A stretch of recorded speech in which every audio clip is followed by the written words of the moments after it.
এই শুনছো, কি স্যার? তোমাকে একটা প্রশ্ন করি।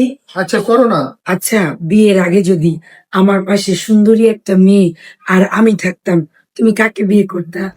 অবশ্যই তোমারে করতাম। আচ্ছা, আমার গায়ে যদি কালি ময়লা, কাদার পানি, ময়লার পানি মাখা থাকতো, পাশে একটা সুন্দরী মেয়ে থাকতো, তাহলে তুমি কাকে বিয়ে করতা?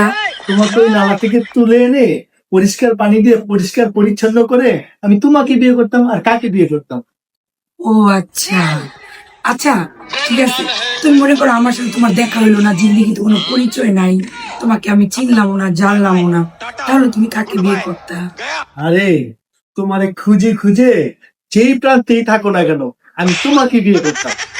আচ্ছা, মনে করো আমার জন্মই হইলো না, আমার পৃথিবীতে কোনো অস্তিত্বই নাই, তখন তুমি কাকে বিয়ে করতা? তোমার জন্ম না হলে আর কি করা, কোন না কোনো খান থেকে তো একটা মেয়ে জোগাড় করে বিয়ে করতেই হতো। কিছু করার নাই, বিয়ে তো একটা করতেই হবে নাকি? আমি শেষ পর্যন্ত তোমার আসল চেহারা বের হয়ে গেছে। আমি জানতাম, জানতাম, আমি জানতাম তোমার অন্য কোথাও পছন্দ আছে, নাইলে তুমি কেন তুমি এই কথা বললা? নিশ্চয়ই তোমার কোথাও কোনো পছন্দ আছে।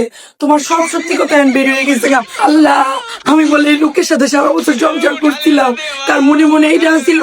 আল্লাহ, আল্লাহ তুমি আমার উঠায় নাও, আল্লাহ, আল্লাহ তুমি আমার উঠায় নাও, আল্লাহ, আল্লাহ তুমি আমার উঠায় নাও।